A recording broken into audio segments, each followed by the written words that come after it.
Saya Dewi Rahmawanti dari Fakultas Tarbiyah, Prodi PAI kelas 3B, Institut Agama Islam Syarifuddin Wonorejo Lumajang.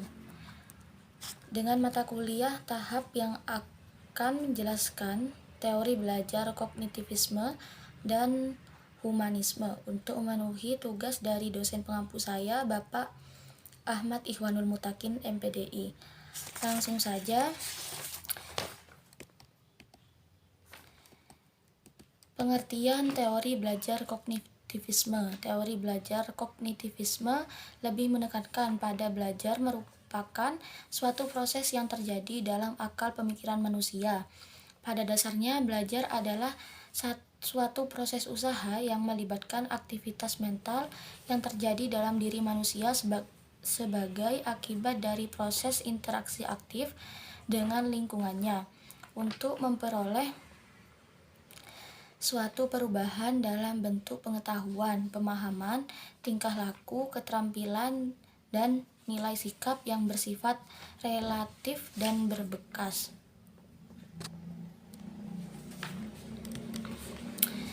Teori belajar kognitivisme dikembangkan oleh Jean. Teori memberikan banyak konsep utama dalam lapangan psikologi, perkembangannya, dan berpengaruh terhadap perkembangan konsep kecerdasan. Menurut Pick, bahwa belajar akan lebih berhasil apabila disesuaikan dengan tahap perkembangan kognitif peserta didik. Peserta didik hendaknya diberi kesempatan untuk melakukan eksperimen dengan objek fisik yang ditunjang oleh interaksi dengan teman sebaya dan dibantu oleh pertanyaan tilikan dari guru. Guru hendaknya banyak memberikan rangsangan kepada peserta didik agar mau berinteraksi dengan lingkungan secara aktif, mencari dan menemukan berbagai hal dari lingkungan. Implikasi teori perkembangan kognitif Pick dalam pembelajaran adalah bahasa dan cara berpikir anak berbeda dengan orang dewasa. Oleh karena itu, guru mengajar dengan menggunakan bahasa yang sesuai dengan cara berpikir anak. Anak-anak akan belajar lebih baik apabila dapat menghadapi lingkungan dengan baik. Guru harus membantu anak agar dapat berinteraksi dengan lingkungan sebaik-baiknya. Bahkan yang harus dipelajari anak hendaknya dirasakan baru tetapi tidak asing. Berikan peluang agar anak belajar sesuai tahap perkembangannya. Dalam kelas, anak-anak hendaknya diberi peluang untuk saling berbicara dan diskusi dengan teman-temannya. Teori perkembangan kognitivisme dikembangkan oleh Brunner. Berbeda dengan Pick, Brunner melihat perkembangan kognitif manusia berkaitan dengan kebudayaan. Bagi Brunner, perkembangan kognitif seorang sangat dipengaruhi oleh lingkungan kebudayaan, terutama bahasa yang biasanya digunakan. Menurut Brunner, untuk mengerjakan sesuatu tidak usah ditunggu sampai anak mencapai tahap perkembangan tertentu. Yang penting bahan pelajaran harus ditata dengan baik, maka dengan diberikan kepadanya dengan lain perkataan perkembangan kognitif seorang dapat ditingkatkan dengan jalan mengatur bahan yang akan dipelajari dan menyajikan sesuai dengan tingkat perkembangannya. Penerapan teori Brunner yang berkenal dalam dunia pendidikan adalah kurikulum spiral.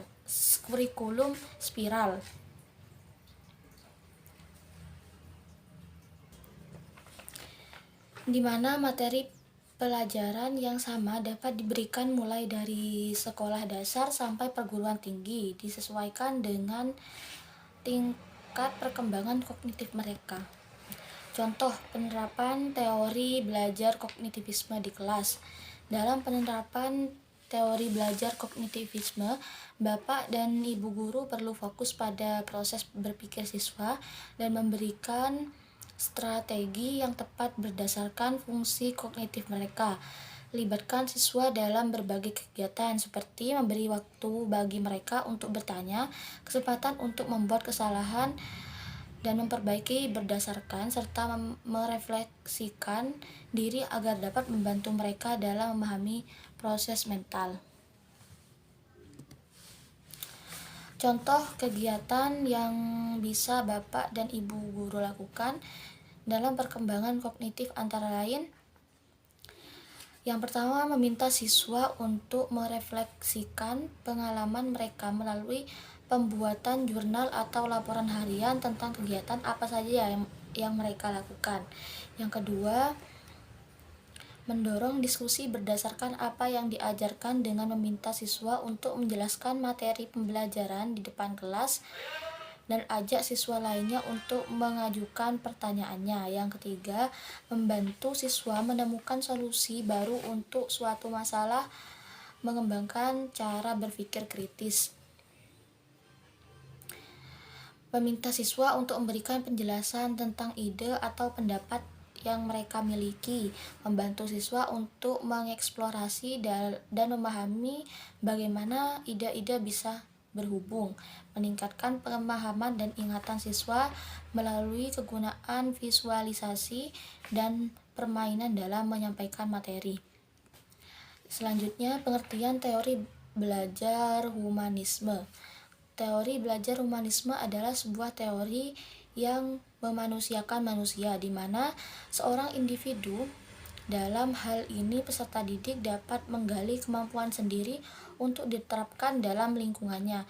Teori humanisme berasumsi bahwa teori belajar apapun baik dapat dimanfaatkan asal tujuannya untuk memanusiakan manusia, yaitu pencapaian aktualisasi diri, pemahaman diri, serta realisasi diri orang belajar secara optimal. Pengertian tersebut juga berlaku jika teori ini diterapkan di kegiatan pembelajaran. Tokoh penerapan teori humanisme di kelas. Contoh penerapan teori humanisme di kelas: guru dapat memberikan reward kepada peserta didik yang telah berhasil melakukan suatu hal agar peserta didik tersebut semakin bersemangat dalam pembelajaran. Peserta didik perlu dihindari dari tekanan pada lingkungan sehingga mereka merasa aman untuk belajar lebih mudah dan bermakna. Yang ketiga, beri kesempatan pada peserta didik untuk mengembangkan kemampuan agar peserta didik mendapat pengalaman belajar. Tokoh teori belajar humanisme.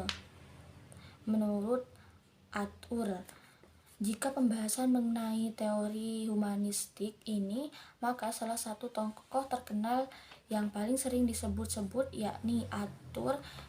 Beliau adalah seorang psikolog sekaligus pengajar yang berasal dari Ohio, Amerika Serikat.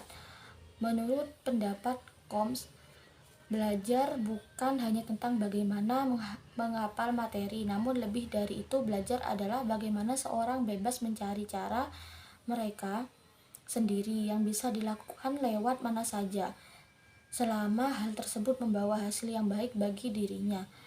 Dari pengalaman tersebut, kita tahu bahwa seorang tenaga pelajar tidak bisa menuntut terkait proses belajar pada setiap murid, melainkan rekan-rekan yang bebas menentukan proses pembelajarannya sendiri. Hal tersebut akan membantu murid mencapai tujuan dan teori humanisme ini. Teori humanisme menurut Abraham. Tokoh lain yang juga membahas mengenai teori ini adalah Abraham. Menurutnya, proses belajar adalah hal yang penting dan perlu dilalui semua murid, sebab dalam proses inilah seorang mampu menggali dirinya sendiri dan mencapai aktualisasi diri. Oleh karena itu, proses belajar merupakan momen penting yang sebaiknya dilakukan oleh murid itu sendiri supaya bisa memahami dirinya sendiri. Yang ketiga, teori humanistik menurut Kant. juga ikut menyatakan pendapat mengenai teori belajar humanistik. Rogers menyatakan bahwa proses belajar membutuhkan sebuah sikap saling menghargai dan memahami antara murid dan gurunya, tanpa adanya prasangka dari kedua sebelah pihak, dan begitu proses belajar akan berjalan dengan baik. Jadi itu yang dapat saya sampaikan, kurang lebihnya mohon maaf. Wassalamualaikum warahmatullahi wabarakatuh.